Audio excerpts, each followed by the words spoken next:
ರಾಜ್ಯದ ಹಲವೆಡೆ ಎದ್ದಿರೋ ಕಬ್ಬು ಬೆಳೆಗಾರರ ಕಿಚ್ಚು ತಣ್ಣಗಾಗಿಲ್ಲ. ಇದರ ಬೆನ್ನಲ್ಲೇ ಎಚ್ಚೆತ್ತ ಸಿಎಂ ಸಿದ್ದರಾಮಯ್ಯ ಕಬ್ಬು ಬೆಳೆಗಾರರ ಸಮಸ್ಯೆಗಳ ಬಗೆಹರಿಸುವ ಸಂಬಂಧ ಇವತ್ತು ಮಹತ್ವದ ಸಭೆ ಕರೆದಿದ್ದಾರೆ. ವಿಧಾನಸೌಧದಲ್ಲಿ ಮೊದಲು ಸಕ್ಕರೆ ಕಾರ್ಖಾನೆಗಳ ಜೊತೆಗೆ ಸಭೆ ನಡೆಸಲಿರುವ ಸಿಎಂ ಆನಂತರ ಬಾಗಲಕೋಟೆ, ಬೆಳಗಾವಿ, ಹಾವೇರಿ, ವಿಜಯಪುರ ಕಬ್ಬು ಬೆಳೆಗಾರರ ಜೊತೆ ಸಭೆಯನ್ನ ನಡೆಸಿ ಬೆಂಬಲ ಬೆಲೆ ಘೋಷಣೆ ಮಾಡುವ ಬಗ್ಗೆ ಮಹತ್ವದ ನಿರ್ಧಾರ ಕೈಗೊಳ್ಳುತ್ತಾರೆ.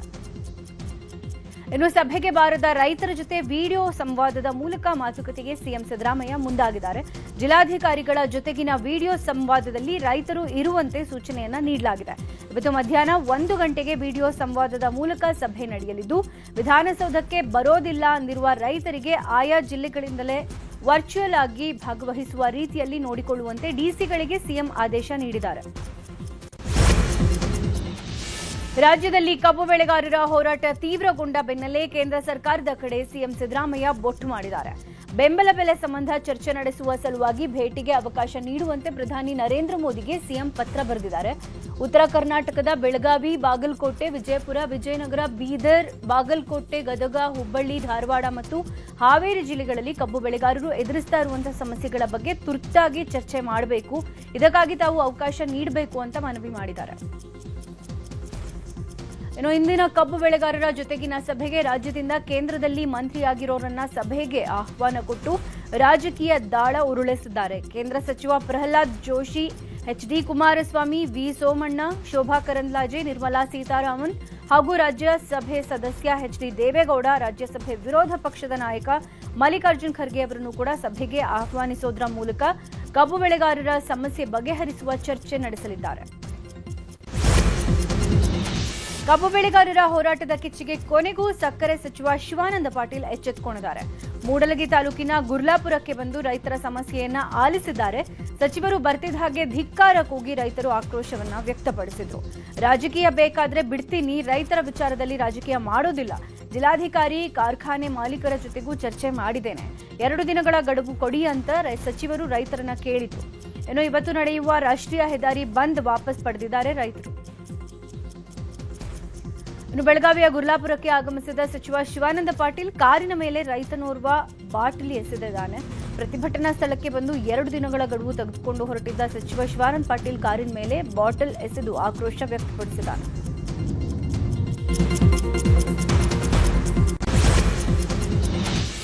ಗುರ್ಲಾಪುರದಲ್ಲಿ ಕಬ್ಬು ಬೆಳೆಗಾರರ ಅಹೋರಾತ್ರಿ ಹೋರಾಟ ಮುಂದುವರೆದಿದೆ. ಸಚಿವ ಶಿವಾನಂದ ಪಾಟೀಲ್ ಸಂಧಾನ ಸಭೆ ವಿಫಲಗೊಂಡಿದೆ. ಸಚಿವ ಶಿವಾನಂದ ಪಾಟೀಲ್ ಪ್ರತಿಭಟನಾ ಸ್ಥಳಕ್ಕೆ ಬಂದು ಸಮಯಾವಕಾಶ ಕೇಳಿದ್ರು. ಆದರೂ ರೈತರು ಪಟ್ಟು ಬಿಡದೆ ಅಹೋರಾತ್ರಿ ಪ್ರತಿಭಟನೆಯನ್ನ ಮುಂದುವರೆಸಿದ್ದಾರೆ. ರಾತ್ರಿ 11 ಗಂಟೆ ಆದರೂ ಅನ್ನದಾತರು ಹೋರಾಟದ ವೇದಿಕೆಯನ್ನ ಬಿಟ್ಟು ಕದಲೇ ಇಲ್ಲ. ಸ್ಥಳದಲ್ಲೇ ಊಟ ಮಾಡಿ ವೇದಿಕೆಯಲ್ಲೇ ಮಲಗಿ ಪ್ರತಿಭಟನೆ ನಡೆಸುತ್ತಿದ್ದಾರೆ. ಬೆಳಗಾವಿ ಜಿಲ್ಲೆಯ ಗುರ್ಲಾಪುರ ಕ್ರಾಸ್ನಲ್ಲಿ ಕಬ್ಬು ಬೆಳೆಗಾರರ ಹೋರಾಟ ತೀವ್ರಗೊಂಡಿದೆ. ಬೆಳಗಾವಿಯಲ್ಲಿ ಕಬ್ಬು ಬೆಳೆಗಾರರು ನಡೆಸ್ತಾ ಇರುವ ಹೋರಾಟಕ್ಕೆ ಮೇಲುಕೋಟೆ ಶಾಸಕ ಹಾಗೂ ರೈತ ನಾಯಕ ಆಗಿರುವ ದರ್ಶನ್ ಪುಟ್ಟಣ್ಣಯ್ಯ ಬೆಂಬಲ ಘೋಷಿಸಿದ್ದಾರೆ. ಇದೇ ವೇಳೆ ನ್ಯೂಸ್ 18 ಜೊತೆ ಮಾತನಾಡಿದ ದರ್ಶನ್ ಪುಟ್ಟಣ್ಣಯ್ಯ ಈ ಬಗ್ಗೆ ಮಾತನಾಡಿದ್ದಾರೆ. ಕಬ್ಬು ಬೆಳೆಗಾರರ ಸಮಸ್ಯೆಗಳ ಕುರಿತ ಸಭೆಗೆ ಸಿಎಂ ಸಿದ್ದರಾಮಯ್ಯ ಆಹ್ವಾನದ ನಡುವೆಯೂ ಕೇಂದ್ರ ಸಚಿವ ಎಚ್ಡಿ ಕುಮಾರಸ್ವಾಮಿ ಇವತ್ತು ಮೈಸೂರು ಜಿಲ್ಲಾ ಪ್ರವಾಸ ಕೈಗೊಂಡಿದ್ದಾರೆ. ನಂಜನಗೂಡಿನಲ್ಲಿ ಶ್ರೀಕಂಠೇಶ್ವರ ಹಾಗೂ ಮೈಸೂರಿನಲ್ಲಿ ತಾಯಿ ಚಾಮುಂಡೇಶ್ವರಿಯ ದರ್ಶನ ಪಡೆಯಲಿರುವ ಎಚ್ಡಿಕೆ ಇವತ್ತು ದೇಶದಾದ್ಯಂತ ಬಿಜೆಪಿಯಿಂದ ನಡೀತಾ ಇರುವಂತಹ ವಂದೇ ಭಾರತ್ ಗೀತೆಯ 150ನೇ ವರ್ಷದ ಸಂಭ್ರಮಾಚರಣೆಯಲ್ಲಿ ದೆಹಲಿಯಿಂದ ಪ್ರಧಾನಿ ನರೇಂದ್ರ ಮೋದಿ ಭಾಗವಹಿಸಲಿದ್ದು, ಆ ಕಾರ್ಯಕ್ರಮಕ್ಕೆ ಮೈಸೂರಿನಿಂದ ವರ್ಚುವಲ್ ಆಗಿ ಕುಮಾರಸ್ವಾಮಿ ಭಾಗವಹಿಸುತ್ತಿದ್ದಾರೆ. ವಿಜಯಪುರ ಜಿಲ್ಲೆ ಚಡಚಣ ತಾಲೂಕಿನ ಧೂಳಖೇಡ್ ಬಳಿಯ ಭೀಮಾಶಂಕರ್ ಸಹಕಾರಿ ಸಕ್ಕರೆ ಕಾರ್ಖಾನೆ ಬಳಿ ರೈತರು ಪ್ರತಿಭಟನೆ ಮಾಡಿದ್ದಾರೆ. ಕಬ್ಬಿಗೆ ಪ್ರತಿ ಟನ್ಗೆ 3,500 ದರ ನಿಗದಿಗಾಗಿ ಹೋರಾಡುತ್ತಿದ್ದಾರೆ. ಆದರೆ ಇಂಡಿ ಶಾಸಕ ಕಾರ್ಖಾನೆ ಅಧ್ಯಕ್ಷ ಯಶವಂತರಾವ್ ಗೌಡ ಪಾಟೀಲ್ ಹಾಗೂ ರೈತರ ನಡುವೆ ಜಟಾಪಟಿ ನಡೆದಿದೆ. ಧರಣಿ ಮಾಡ್ತಿರೋರು ಯಾರು ರೈತರೇ ಅಲ್ಲ ಅನ್ನೋದು ನನಗೆ ಗೊತ್ತಿದೆ ಅಂತ ಶಾಸಕ ಆಕ್ರೋಶ ವ್ಯಕ್ತಪಡಿಸಿದ್ದಾರೆ. ಇನ್ನು ಅನ್ನದಾತರು ಈ ಬಗ್ಗೆ ಕಿಡಿಕಾರಿದ್ದಾರೆ. ನವೆಂಬರ್ ಕ್ರಾಂತಿ ಚರ್ಚೆ ಹುಟ್ಟುಹಾಕಿ ಸಂಪುಟದಿಂದ ವಜಾಗೊಂಡಿರುವ ಮಾಜಿ ಸಚಿವ ಕೆಎನ್ ರಾಜಣ್ಣ ಮನೆಗೆ ಇವತ್ತು ಸಿಎಂ ಸಿದ್ದರಾಮಯ್ಯ ಭೇಟಿ ನೀಡಿದ್ದಾರೆ. ಕಬ್ಬು ಬೆಳೆಗಾರರ ಸಮಸ್ಯೆಗಳ ಸಭೆ ಮುಗಿಸಿ ಮಧ್ಯಾಹ್ನ ತುಮಕೂರಿಗೆ ತೆರಳಲಿರುವ ಸಿಎಂ ಸಿದ್ದರಾಮಯ್ಯ ಮಧ್ಯಾಹ್ನ ಕ್ಯಾತಸಂದ್ರದ ಶಾಸಕ ರಾಜಣ್ಣ ಮನೆಗೆ ಭೇಟಿಯನ್ನ ನೀಡಿ ಭೋಜನಕ್ಕೆ ಹೋಗಲಿದ್ದಾರೆ. ಬಳಿಕ ತುಮಕೂರಿನಲ್ಲಿ ನಿಗದಿಯಾಗಿರುವ ವಿವಿಧ ಅಭಿವೃದ್ಧಿ ಕಾರ್ಯಕ್ರಮಗಳಲ್ಲಿ ಭಾಗವಹಿಸಲಿದ್ದು, ಸಂಪುಟದಿಂದ ವಜಾಗೊಂಡ ನಂತರ ರಾಜಣ್ಣರ ಸಿಎಂ ಸಿದ್ದರಾಮಯ್ಯ ಭೇಟಿ ಭಾರಿ ಮಹತ್ವವನ್ನ ಪಡೆದುಕೊಂಡಿದೆ. ನವೆಂಬರ್ ಕ್ರಾಂತಿನೂ ಇಲ್ಲ, ಡಿಸೆಂಬರ್ ಕ್ರಾಂತಿನೂ ಇಲ್ಲ, ಜನವರಿ ಫೆಬ್ರವರಿಗೂ ಆಗೋದಿಲ್ಲ. ಕ್ರಾಂತಿ ಆಗೋದೇನಿದ್ರು 2028ರಲ್ಲಿ. ಅದು ಕಾಂಗ್ರೆಸ್ ಮತ್ತೆ ಅಧಿಕಾರಕ್ಕೆ ಬರುವ ಮೂಲಕ ಅಂತ ಸಿಎಂ ಡಿಕೆಶಿ ಹೇಳಿದ್ದಾರೆ. ದೆಹಲಿಯಲ್ಲಿ ಮಾತನಾಡಿದ ಡಿಕೆಶಿ, ನಾನು ಯಾರನ್ನೂ ದೆಹಲಿಯಲ್ಲಿ ಭೇಟಿ ಮಾಡೋದಿಲ್ಲ. ಸಿಎಂ 5 ವರ್ಷ ಇರಬೇಕು ಅಂದ್ರೆ 5 ವರ್ಷ ಇರ್ತಾರೆ, 10 ವರ್ಷ ಇರಬೇಕು ಅಂದ್ರೆ 10 ವರ್ಷನೂ ಇರ್ತಾರೆ, 15 ವರ್ಷ ಇರಬೇಕು ಅಂದ್ರೆ 15 ವರ್ಷ ಇರ್ತಾರೆ. ನಮಗೆ ಕೊಟ್ಟ ಕೆಲಸ ಮಾಡ್ಕೊಂಡು ಹೋಗ್ತಾ ಇರಬೇಕು. ನಾನು ಪಕ್ಷದ ಶಿಸ್ತಿನ ಸಿಪಾಯಿ, ಪಕ್ಷದ ರೇಖೆ ಬಿಟ್ಟು ನಾನು ಯಾವತ್ತಿಗೂ ಹೋಗೋದಿಲ್ಲ ಅಂತ ಹೇಳಿದ್ದಾರೆ. ಚಿಕ್ಕಮಗಳೂರು ಜಿಲ್ಲೆ ಬಾಳೆಹೊನ್ನೂರಿನ ರಂಭಾಪುರಿ ಪೀಠಕ್ಕೆ ಸಚಿವ ಚಲುವರಾಯಸ್ವಾಮಿ ಭೇಟಿಯನ್ನ ನೀಡಿದ್ದಾರೆ. ರೇಣುಕಾಚಾರ್ಯರಿಗೆ ವಿಶೇಷ ಪೂಜೆ ಸಲ್ಲಿಸಿ ವೀರ ಸೋಮೇಶ್ವರ ಜಗದ್ಗುರುಗಳ ಆಶೀರ್ವಾದ ಪಡೆದರು. ನಂತರ ಮಾತನಾಡಿದ ಅವರು, ನವೆಂಬರ್ ಕ್ರಾಂತಿಯಲ್ಲಿ ಅಲ್ಲಗಳೆದಿದ್ದಾರೆ. ನವೆಂಬರ್ ಆರಂಭವಾಗಿ ಯಾವ ಕ್ರಾಂತಿನೂ ಇಲ್ಲ, ನವೆಂಬರ್ ಕೊನೆಯಲ್ಲೂ ಕ್ರಾಂತಿ ಆಗದೆ ತಣ್ಣಗೆ ಇರುತ್ತೆ ಅಂತ ಹೇಳಿದ್ರು. ಭವಿಷ್ಯದಲ್ಲಿ ಕಾಂಗ್ರೆಸ್ ಸರ್ಕಾರದಲ್ಲಿ ಸಿಎಂ ಸ್ಥಾನ ಬದಲಾವಣೆ ಆದರೆ ದಲಿತರು ಸಿಎಂ ಆಗಬೇಕು ಅಂತ ರಾಜ್ಯ ದಲಿತ ಸಂಘಟನೆಗಳ ಒಕ್ಕೂಟದ ಪ್ರಮುಖರು ರಾಮನಗರದಲ್ಲಿ ಸುದ್ದಿಗೋಷ್ಠಿಯನ್ನ ನಡೆಸಿ ಒತ್ತಾಯಿಸಿದ್ದಾರೆ. ನಗರದಲ್ಲಿ ಸುದ್ದಿಗೋಷ್ಠಿ ನಡೆಸಿದ ದಲಿತ ಮುಖಂಡರು ಪರಮೇಶ್ವರ್ ಖರ್ಗೆ ಅವರು ಯಾರೇ ಆಗಲಿ ದಲಿತರು ಸಿಎಂ ಸ್ಥಾನಕ್ಕೆ ಏರಬೇಕು ಅಂತ ಒತ್ತಾಯಿಸಿದರು. ರಸ್ತೆ ಗುಂಡಿಗಳ ಸಹಿ ಸಂಗ್ರಹದ ಅಭಿಯಾನ ಹೋರಾಟಕ್ಕೆ ಬಿಜೆಪಿ ಶಾಸಕರ ಸಹಕಾರ ಇಲ್ಲದೇ ಇರೋದ್ರಿಂದ ಕೇಂದ್ರ ಸಚಿವ ಪ್ರಹ್ಲಾದ್ ಜೋಶಿ ಗರಂ ಆಗಿದ್ದಾರೆ. ವಿಧಾನಸಭೆ ವಿರೋಧ ಪಕ್ಷದ ನಾಯಕ ಆರ್ ಅಶೋಕ್ ಪ್ರಕಟ ಮಾಡಿದ್ರೂ ಯಾವುದೇ ಹೋರಾಟ ಮಾಡಿಲ್ಲ. ಹೀಗಾಗಿ ಹೋರಾಟಕ್ಕಿಳಿಯದ ಶಾಸಕರಿಗೆ ಖುದ್ದು ಕರೆ ಮಾಡಿ ಪ್ರಹ್ಲಾದ್ ಜೋಶಿ ಗರಂ ಆದ್ರು. ಹೋರಾಟ ಮಾಡೋದಕ್ಕೆ ನಿಮಗೆ ಭಯಾನಾ ಅಂತ ಪ್ರಶ್ನಿಸಿದ್ದಾರೆ. ಚಿತ್ತಾಪುರದಲ್ಲಿ ಆರ್ಎಸ್ಎಸ್ ಪಥಸಂಚಲನಕ್ಕೆ ಅನುಮತಿ ವಿಚಾರವಾಗಿ ಕಲಬುರಗಿ ಹೈಕೋರ್ಟ್ನಲ್ಲಿ ಇವತ್ತು ಮಹತ್ವದ ವಿಚಾರಣೆ ನಡೆಯುತ್ತೆ. ಮೊನ್ನೆ ದೂರುದಾರರ ಸಭೆ ನಡೆಸಿ ನವೆಂಬರ್ 7ರಂದು ವರದಿಯನ್ನು ಒಪ್ಪಿಸಿ ಅಂತ ಹೈಕೋರ್ಟ್ ಸೂಚನೆ ನೀಡಿತ್ತು. ಆದರೆ ದೂರುದಾರ ಗೈರಾದ ಹಿನ್ನೆಲೆ ಬೆಂಗಳೂರಿನಲ್ಲಿ ಎಜಿ ನೇತೃತ್ವದಲ್ಲಿ ಸಭೆ ನಡೆಸುವಂತೆ ಹೈಕೋರ್ಟ್ ಸೂಚನೆ ಕೊಟ್ಟಿದೆ. ನವೆಂಬರ್ 13 ಮತ್ತು 16ರಂದು ಪಥಸಂಚಲನ ನಡೆಸಲು ಆರ್ಎಸ್ಎಸ್ ಮುಖಂಡ ಅಶೋಕ್ ಪಾಟೀಲ್ ಹೇಳಿದ್ರು. ಇದೀಗ ಆರ್ಎಸ್ಎಸ್ ಪಥಸಂಚಲನಕ್ಕೆ ಅನುಮತಿ ನೀಡುತ್ತಾ ಅನ್ನೋದೇ ಕುತೂಹಲವಾಗಿದೆ. ಧರ್ಮಸ್ಥಳ ಶವ ಹೂತಿಟ್ಟ ಪ್ರಕರಣ ಮತ್ತೆ ಹೈಕೋರ್ಟ್ ಮೆಟ್ಟಿಲೇರಿದೆ. ಪ್ರಕರಣದ ವಿವರವಾದ ತನಿಖೆ ನಡೆಸಬೇಕು ಅಂತ ಸೌಜನ್ಯ ತಾಯಿ ಕುಸುಮಾವತಿ ಹೈಕೋರ್ಟ್ಗೆ ಪಿಐಎಲ್ ಹಾಕಿದ್ದಾರೆ. ನಾಪತ್ತೆ ಮತ್ತು ಅನಾಥ ಶವಗಳ ಪತ್ತೆ ಪ್ರಕರಣಕ್ಕೆ ಎಫ್ಐಆರ್ ಮಾಡಿ ತನಿಖೆಗೆ ಆದೇಶಿಸಲು ಅರ್ಜಿಯಲ್ಲಿ ಮನವಿ ಮಾಡಲಾಗಿದೆ.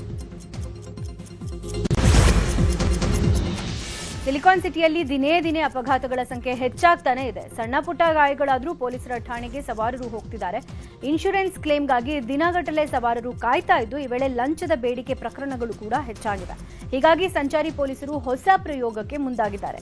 ಸಣ್ಣ ಪುಟ್ಟ ಅಪಘಾತಗಳಾದ್ರೆ ಇನ್ನು ಮುಂದೆ ಸ್ಟೇಷನ್ಗೆ ಹೋಗುವಂತಿಲ್ಲ. ಈ ಅಸ್ತ್ರಂ ಆಪ್ನಲ್ಲೇ ಅಪಘಾತದ ಫೋಟೋಗಳು ಅಥವಾ ವಿಡಿಯೋಗಳನ್ನು ಅಪ್ಲೋಡ್ ಮಾಡಬಹುದು. ಅದು ತಲುಪಿದ ಕೂಡಲೇ ಪೊಲೀಸ್ ವೆರಿಫಿಕೇಶನ್ ಆಗಿ ಬಳಿಕ ಸವಾರರು ಇನ್ಶೂರೆನ್ಸ್ ಕ್ಲೇಮ್ ಆಗಿ ಅಪ್ಲೈ ಮಾಡಬಹುದಾಗಿದೆ. ಕಳೆದ 20 ದಿನಗಳಲ್ಲಿ 450 ಮಂದಿ ಈ ಅಸ್ತ್ರಂ ಆಪ್ ಮೂಲಕ ಅಪ್ಲೋಡ್ ಮಾಡಿದ್ದಾರೆ. ಅನಾರೋಗ್ಯದಿಂದ ಆಸ್ಪತ್ರೆಗೆ ದಾಖಲಾಗಿದ್ದ ಮಾಜಿ ಪ್ರಧಾನಿ ಎಚ್.ಡಿ. ದೇವೇಗೌಡರು ಡಿಸ್ಚಾರ್ಜ್ ಆಗಿ ಮನೆಗೆ ಬಂದಿದ್ದಾರೆ. ಬೆಂಗಳೂರಿನ ಪದ್ಮನಾಭನಗರದ ನಿವಾಸದಲ್ಲಿ ಸದ್ಯ ವಿಶ್ರಾಂತಿ ಪಡೆದಿದ್ದಾರೆ. ಮನೆಯಲ್ಲೇ ಕಾಂತಾರ 1 ಸಿನಿಮಾವನ್ನ ವೀಕ್ಷಣೆ ಮಾಡಿದ್ದಾರೆ.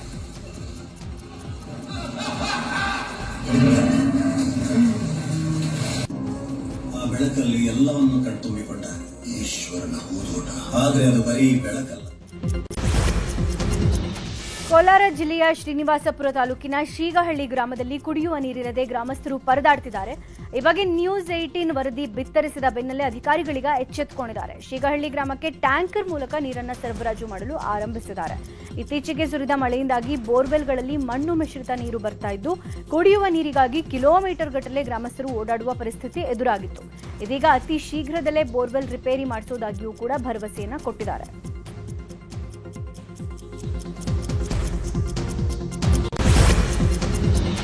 ರಾಯಚೂರು ಜಿಲ್ಲೆಯಲ್ಲಿ 9ನೇ ತರಗತಿ ವಿದ್ಯಾರ್ಥಿನಿ ಗರ್ಭಿಣಿಯಾಗಿರುವ ಪ್ರಕರಣ ಬೆಳಕಿಗೆ ಬಂದಿದೆ. 25 ವರ್ಷದ ಶಿವಮೂರ್ತಿ ಎಂಬಾತ ವಿದ್ಯಾರ್ಥಿನಿಯನ್ನ ಗರ್ಭಿಣಿ ಮಾಡಿ ಗರ್ಭಪಾತಕ್ಕೂ ಒತ್ತಾಯಿಸಿ ಮಾತ್ರೆ ನೀಡಿದ್ದಾನೆ. ಅತಿ ಹೆಚ್ಚು ಮಾತ್ರೆ ನೀಡಿದ್ದರ ಪರಿಣಾಮ ವಿದ್ಯಾರ್ಥಿನಿ ಅಸ್ವಸ್ಥಳಾಗಿದ್ದು ಆಸ್ಪತ್ರೆಗೆ ದಾಖಲಿಸಲಾಗಿತ್ತು. ಆದರೆ ರಕ್ತಸ್ರಾವ ಹೆಚ್ಚಾದ ಹಿನ್ನೆಲೆ ರಾಯಚೂರು ರಿಮ್ಸ್ ಆಸ್ಪತ್ರೆಗೆ ರವಾನಿಸಲಾಗಿದೆ. ಸದ್ಯ ಪೋಕ್ಸೋ ಪ್ರಕರಣ ದಾಖಲಿಸಿಕೊಂಡು ಆರೋಪಿಯನ್ನ ಬಂಧಿಸಲಾಗಿದೆ. ತಿಂಡಿ ಪ್ಯಾಕೆಟ್ನಲ್ಲಿ ಹಾವಿನ ತುಂಡು ಪತ್ತೆಯಾಗಿದೆ ಅಂತ ಆರೋಪ ಮಾಡಲಾಗಿದೆ. ದಕ್ಷಿಣ ಜಿಲ್ಲೆಯ ಬೆಳ್ತಂಗಡಿಯ ಮುಂಡಾಜಿಯ ಸೋಮತಂಗಡದಲ್ಲಿ ಘಟನೆ ನಡೆದಿರೋದು. ಅಬ್ದುಲ್ ಮುಸ್ಲಿಯಾರ್ ಎಂಬುವವರ ಮಗಳು ಖರೀದಿಸಿದ್ದ ಜಂಕ್ ಫುಡ್ ಪ್ಯಾಕೆಟ್ನಲ್ಲಿ ಹಾವಿನ ಮಾದರಿಯ ವಸ್ತು ಪತ್ತೆಯಾಗಿದೆ. ಹಾವಿನ ಮಾದರಿಯ ವಸ್ತುವನ್ನು ಆರೋಗ್ಯ ಇಲಾಖೆ ಪರೀಕ್ಷೆಗೆ ಕಳುಹಿಸಿದೆ. ಇದರಿಂದ ಆರೋಗ್ಯಕ್ಕೆ ಯಾವುದೇ ಸಮಸ್ಯೆ ಇಲ್ಲ ಅಂತ ವೈದ್ಯರು ಮಾಹಿತಿ ನೀಡಿದ್ದಾರೆ. ಉಪಸಭಾಪತಿ ರುದ್ರಪ್ಪ ಲಮಾಣಿ ನೇತೃತ್ವದ ಅರ್ಜಿ ಸಮಿತಿಯ ಹುಬ್ಬಳ್ಳಿಯ ಉಣಕಲ್ನ ಚಂದ್ರಮೌಳೇಶ್ವರ ದೇವಸ್ಥಾನಕ್ಕೆ ಭೇಟಿಯನ್ನ ನೀಡಿತು. ಚಂದ್ರಮೌಳೇಶ್ವರ ದರ್ಶನ ಪಡೆದ ಸಮಿತಿಯ ಸದಸ್ಯರು ದೇವಸ್ಥಾನದ ಮಾಹಿತಿಯನ್ನ ಪಡೆದುಕೊಂಡಿದ್ದಾರೆ. ಚಂದ್ರಮೌಳೇಶ್ವರ ದೇವಸ್ಥಾನ ಅಭಿವೃದ್ಧಿ ನಿಟ್ಟಿನಲ್ಲಿ ಭೇಟಿ ನೀಡಿದ ಸಮಿತಿ ನಂತರ ಮಹಾನಗರ ಪಾಲಿಕೆಯ ಸಭಾಂಗಣದಲ್ಲಿ ಸಭೆಯನ್ನ ನಡೆಸಿ ದೇವಸ್ಥಾನದ ಅಭಿವೃದ್ಧಿ ಸೇರಿದಂತೆ ವಿವಿಧ ವಿಷಯಗಳ ಕುರಿತು ಚರ್ಚೆ ಮಾಡಲಾಗಿದೆ. ದೇವಸ್ಥಾನದ ಅಭಿವೃದ್ಧಿಗೆ 25 ಕೋಟಿ ರೂಪಾಯಿ ಯೋಜನೆಯನ್ನ ರೂಪಿಸಲಾಗಿದೆ. ಬಿಹಾರದ ವಿಧಾನಸಭೆಯ ಮೊದಲ ಹಂತದ ಮತದಾನ ಯಶಸ್ವಿಯಾಗಿ ನಡೆದಿದೆ.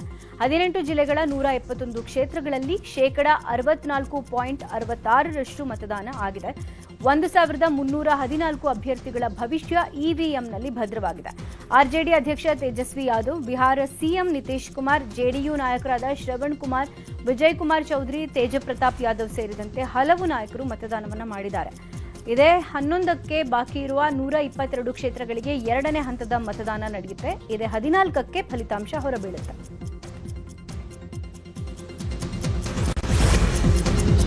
ವಂದೇ ಮಾತರಂ ಗೀತೆಗೆ 150 ವರ್ಷ ತುಂಬಿದ ಕಾರಣ ದೇಶದಾದ್ಯಂತ 1 ವರ್ಷದವರೆಗೆ ನಿರಂತರ ಕಾರ್ಯಕ್ರಮಗಳು ನಡೀತಾನೆ ಇರುತ್ತೆ.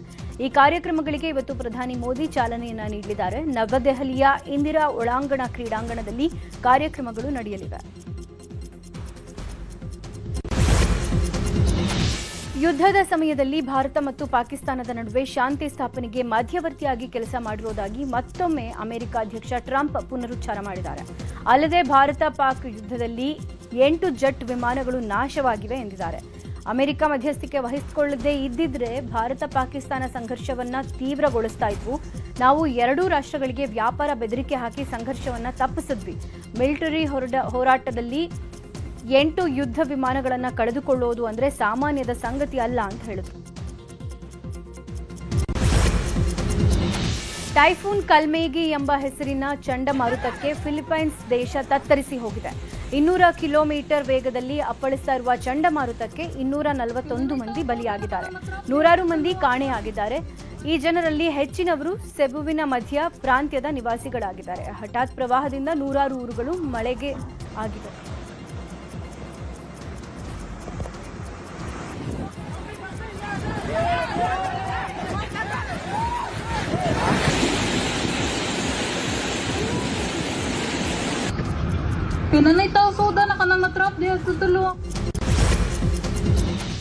ಬ್ಯಾಂಕಾಕ್ನಲ್ಲಿ 74ನೇ ಮಿಸ್ ಯೂನಿವರ್ಸ್ ಸ್ಪರ್ಧೆಯ ಉದ್ಘಾಟನಾ ಸಮಾರಂಭದಲ್ಲಿ ಸ್ಪರ್ಧಿಗಳು ಮತ್ತು ಆಯೋಜಕರ ನಡುವೆ ಮಾತಿನ ಚಕಮಕಿ ನಡೆದಿದೆ. ಎಂಯುಟಿ ನಿರ್ದೇಶಕ ನವಾದ್ ಪ್ರಚಾರ ಕಾರ್ಯಕ್ರಮಗಳಲ್ಲಿ ಭಾಗವಹಿಸಿದ ಸ್ಪರ್ಧಿಗಳನ್ನು ಟೀಕಿಸಿ ಮೆಕ್ಸಿಕೋ ಪ್ರತಿನಿಧಿ ಫಾತಿಮಾ ಅವರನ್ನ ಮೂರ್ಖರು ಅಂತ ಹೇಳಿ ಅವಮಾನ ಮಾಡಿದ್ದಾರೆ.